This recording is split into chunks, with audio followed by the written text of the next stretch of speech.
avec les autres, il est adorable, il est sympa, il est jovial. Et puis dès qu'on est tous les deux, c'est le masque dur, c'est quelqu'un de méchant, de haineux, de fermé. Ce sont pas des gens qui ont deux visages. Ça, c'est une erreur de croire ça. C'est des gens qui ont un masque et un visage. Ce sont des gens qui n'ont pas cette partie gentille qu'on leur prête. La partie gentille, elle est juste calculée. Tant qu'on croit qu'un manipulateur est dans le fond quand même quelqu'un de gentil et qu'on cherche à revoir la partie gentille, on se fait avoir. Le jour où on a compris qu'ils ne sont gentils qu'à minima et par calcul et que cette partie gentille n'est qu'un masque, on a déjà fait un grand chemin dans la compréhension du phénomène. Et puis après, ce sont des gens qui fonctionnent aussi tous de la même façon. La manipulation, c'est 4 ficelles, c'est toujours les 4 mêmes ficelles, et ils ne savent rien faire d'autre. Quand on a compris comment ils fonctionnent, quand on les a repérés, il suffit de couper les ficelles, on n'est plus manipulable. La première des ficelles, eh bien, c'est la séduction. Comme on l'a dit, le masque sympathique en avant, ils sont charmants, ils font des compliments, mais plus vicieux que ça, ils se mettent en mimétisme et ils nous font croire qu'ils sont tout comme nous. C'est quelque chose de très simple à mettre en œuvre. Je vais me mettre en face de vous, puis je vais vous dire « Ah, c'est dingue, moi aussi ». Ensuite, quand ils ont bien utilisé la ficelle séduction, ils vont commencer à utiliser la ficelle victimisation. Je dis des manipulateurs que ce sont des caliméros avec une coquille en acier trempé. C'est les plus malheureux de la Terre. Ils ont eu que des ennuis, ils n'ont pas eu de chance, ils sont persécutés, personne ne les aime. Ils sont dans une plainte continue. Le but étant de nous inspirer de la pitié pour qu'on les prenne en charge et qu'on prenne en charge aussi tous leurs problèmes. Troisième ficelle, la culpabilisation. Les manipulateurs ont un système de pensée qui est totalement verrouillé face à l'autocritique. Jamais un manipulateur vous dira « Ah, ok, c'est de ma faute ». Ou alors, à minima, oui, j'ai compris, je t'ai fait du mal, mais comment, quoi, pas plus. Et c'est des gens, donc, qui ont organisé les choses, c'est toujours la faute des autres, donc la vôtre, évidemment. C'est parce que toi, point de suspension, que moi, je. Si vous rentrez dans ce jeu-là, vous êtes tout le temps coupable, c'est toujours de votre faute, vous êtes jamais adéquate, et comme par moment vous vous rappelez qu'il est capable d'être adorable, vous vous dites, oui, c'est moi qui provoque la partie négative. Et puis la dernière ficelle, c'est l'intimidation. L'intimidation, ce sont des gens qui au début donc sont sympathiques, puis brusquement vous voyez arriver un visage très morose, très fermé, à vous de deviner comment vous l'avez provoqué. Et c'est un véritable dressage qui va opérer avec du renforcement positif, il ressort le masque, du renforcement négatif, fait gaffe, et petit à petit, il vous conditionne à redouter ses sautes d'humeur, son stress, son mécontentement. Ce sont des gens qui font la tête, et puis petit à petit, qui se mettent à avoir des représailles de plus en plus vicieuses et de plus en plus sournoises, mais c'est à vous de faire le lien. Par exemple, il aura le discours de surface de « mais bien sûr que tu peux voir tes amis, ma chérie ». Et puis quand j'ai vu mes copines, pendant 2 jours, il fait la tête. Et moi, je sais pas pourquoi. Et je dis « mais ça t'embête que je vois mes copines ?» Mais pas du tout. Mais petit à petit, je vais toute seule faire le rapprochement que, bizarrement, à chaque fois que j'ai vu mes amis, j'ai 2 jours de soupe à la grimace derrière. Et petit à petit, je vais perdre l'habitude de voir mes amis de manière très inconsciente, juste parce qu'il y a une partie de moi qui a pas envie de se confronter à mon copain qui fait la tête, évidemment. Et donc voilà, 4 ficelles, séduction, victimisation, culpabilisation et intimidation. Et il ne fait que ça. On passe notre temps à se refaire séduire en disant « mais oui, il y a quand même quelque chose de bien chez lui », à se dire « mais le pauvre, il n'a pas eu une enfance facile », à se dire « ah mais décidément, je suis inadéquate, je fais pas ce qu'il faut », et à se dire « mon Dieu, mais il faut pas que je le contrarie parce que sinon l'ambiance devient irrespirable ». 4 ficelles, et puis surtout, soyez très attentifs à ces gens qui prétendent être comme vous, qui vous flattent, qui vont dans votre sens, et qui vous rendorment. Dans la problématique du manipulateur, qu'on décrit comme égocentrique, qu'on décrit comme paranoïaque, qu'on décrit comme étant éventuellement pervers, cruel, voire sadique, etc., il y avait une donnée qu'on repère tous, qui est leur immaturité, mais que tout le monde mettait de côté comme un signe annexe. Et ma théorie à moi, c'est que cette immaturité est le centre de leur problématique.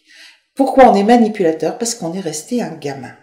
Et donc, vous avez en face de vous une personne adulte, ou en tout cas qui a l'apparence d'un adulte, mais qui dans sa tête n'a pas grandi, s'est fossilisé à un âge donné, 5 ans pour les plus pénibles, 7 ans, 8 ans. Et donc, vous vous heurtez à quelqu'un de complètement immature et que vous ne pouvez même pas raisonner.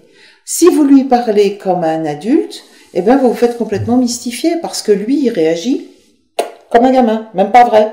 Il mente comme un gamin. Ils ont un discours de niveau de cours de récréation, par ta gueule à la récré, c'est celui qui dit qui est, ce genre de choses. Quand on a compris que le problème d'un manipulateur, c'est avant tout son immaturité, tous ces comportements prennent sens et du coup sont évidemment beaucoup moins diaboliques.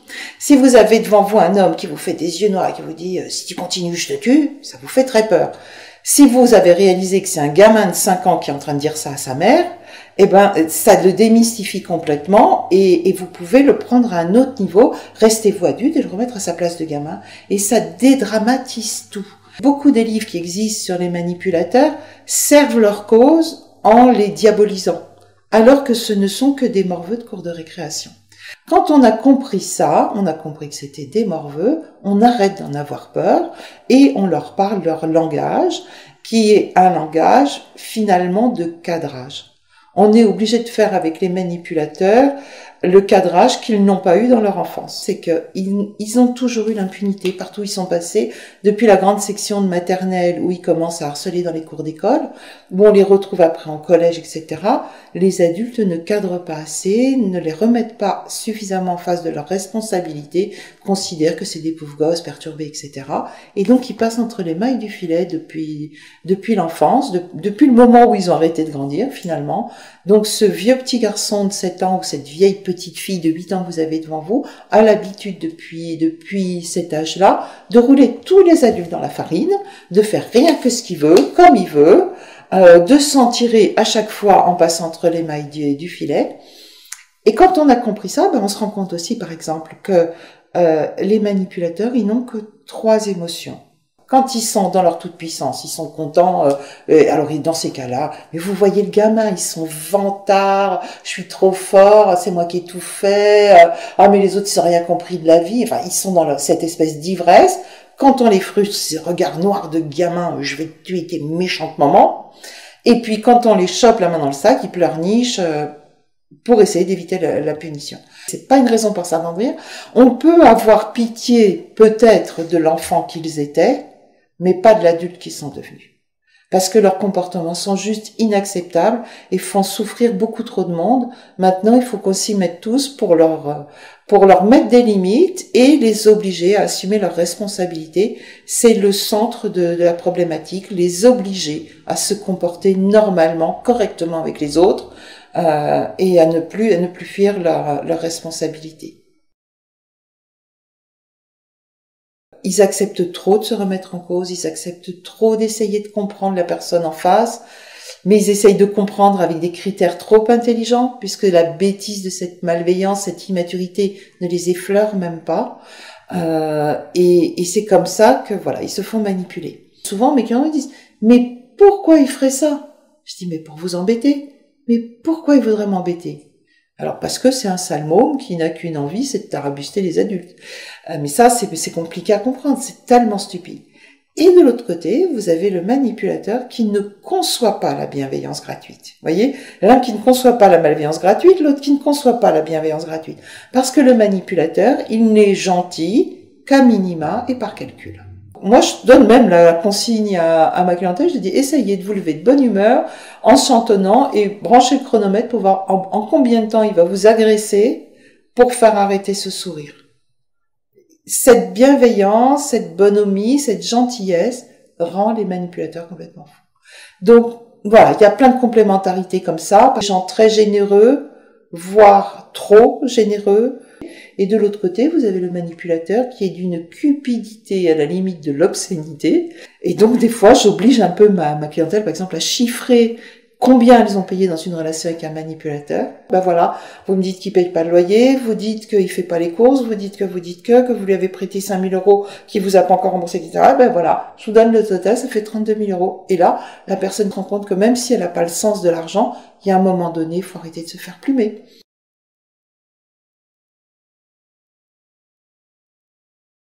Moi, je me suis heurtée dans ma clientèle manipulée à ce que j'appelle de l'angélisme. Ne pas vouloir absolument croire qu'il y a forcément quelque chose de bon en chacun et que ce pauvre manipulateur, s'il est si méchant, c'est parce qu'il est très malheureux et qu'il a tellement manqué d'amour et moi je vais lui donner de l'amour et du coup il va redevenir quelqu'un de bien. Faut arrêter d'y croire. Il y a des gens qui sont très méchants et qui sont pas malheureux. Il y a des gens qui sont très malheureux et qui sont pas méchants. L'équation, il est méchant parce qu'il est malheureux, elle est fausse. Il y a des gens qui sont sans scrupules, il y a des gens qui utilisent les autres comme des objets et les manipulateurs sont de ceux-là. La gentillesse, à un moment donné, ça devient de la bêtise, quoi. Alors pour ça, première chose, prendre conscience que ces gens-là existent, apprendre à les repérer et puis faire son autocritique. Donc, pour arrêter d'être la victime des manipulateurs, je pense que la première chose à réaliser, c'est que vous n'êtes pas leur victime, vous êtes leur complice.